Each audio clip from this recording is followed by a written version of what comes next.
Hi friends, நாங்கள் இன்றைக்கி மழைக்கு சளி இருமல் அந்த பிரச்சனை இல்லாமல் இருக்கிறதுக்காண்டி வித்தியாசமாக இன்றைக்கி பூண்டு மிளகு குழம்பு வச்சுருந்தாங்க. அது எப்படி செய்யணும்னு பார்ப்போம் வாங்க.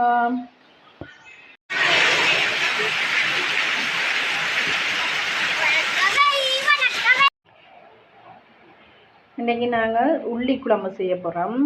அதுக்காண்டி நாங்கள் உள்ளி அது கொஞ்சம் எடுத்து தோல் உரித்து வச்சுருக்கிறேன். உள்ளி குழம்பு வைக்கிறதுக்காண்டி அடுப்பு மூட்டி இருக்கிறேன். இதனால் நான் மண் சட்டியெலாம் வைக்க போகிறேன். அப்போ மண் சட்டியை கழுவி அதில் ஈரம் காய விடும்.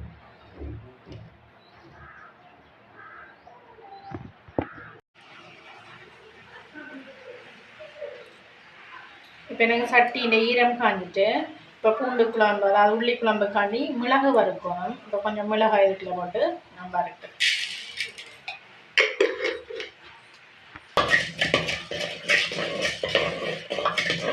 மிளகு நல்லா வறுக்கணும். வந்தீங்கன்னா ஒரு 2 நிமிஷம் வறுத்தா. மிளகு வறுக்கிற இடையில நான் 3 தக்காளி பழம் எடுத்து இப்படி பாதி பாதியாக வெட்டி வச்சுருக்கிறேன். அடுத்த ஒரு 3-4 பெரிய வெங்காயம் எடுத்து இப்படி வெட்டி வச்சுருக்கிறேன். இதுக்கும் மிளகும் போட்டு நாங்கள் இப்போ அரைச்செடுக்கணும்.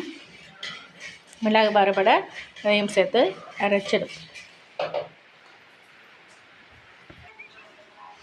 இப்போ கிரைண்டர் கப்புக்குள்ள நான் தக்காளி பழம் வெங்காயம் சேர்த்துக்கொள்வேன்.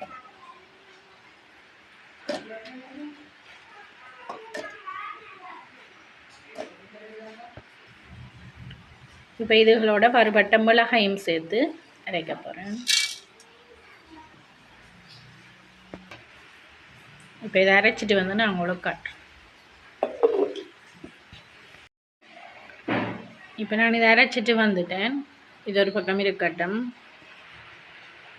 இப்போ அதே மண் சட்டியில் நான் தாளினைக்காண்டி தேங்காய் எண்ணெய் சேர்த்துக்கொள்கிறேன். எண்ணெய் சூடறிட்டு இதில் அரை தேக்கரண்டி கடுகு சேர்த்துக்கொள்கிறேன். அடுத்ததான் பெருஞ்சீரகம் சேர்த்துக்கொள்கிறேன். அதுக்கு அதே அளவு சேர்த்துக்கொள்கிறேன்.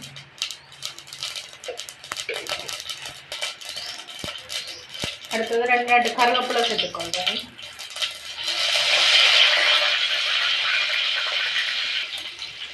அடுத்ததான் கோடு உடைச்சி வச்சிருக்க உள்ளியை சேர்த்துக்கொள்கிறேன்.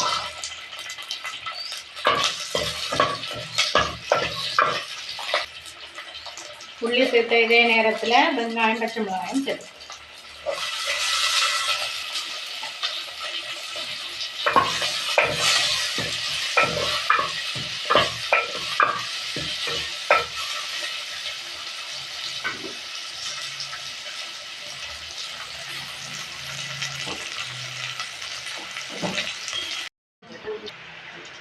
இப்போ உள்ளி வேகிட்டுது. இப்போ கறிக்கு தேவையான உப்பு சேர்த்துக்கொள்கிறேன்.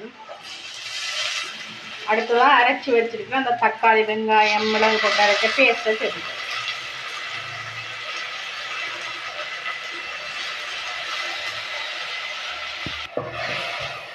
இதெல்லாம் நாங்கள் கிளறி விடுறோம். இப்போ அரைச்சி வச்ச பேஸ்ட் அரைச்ச அந்த தண்ணியும் சேர்த்துக்கொள்கிறோம் கழுவி.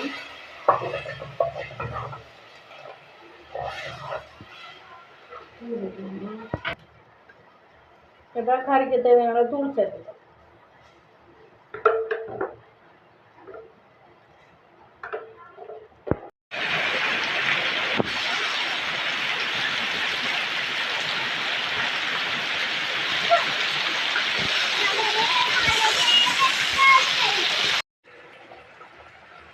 இப்போ பூண்டு மிளகு குழம்பு நல்லா கொதிச்சு வந்துட்டு இப்போ இந்த எண்ணெய் பிரிஞ்சு வர தருணத்தில் நாங்கள் கறியை இறக்கலாம். நீங்கள் முறை வீட்டில் செய்து பாருங்க. எப்படி வந்து கமெண்ட் பண்ணுங்க, லைக் பண்ணுங்க, ஷேர் பண்ணுங்க, சப்ஸ்கிரைப் பண்ணுங்க.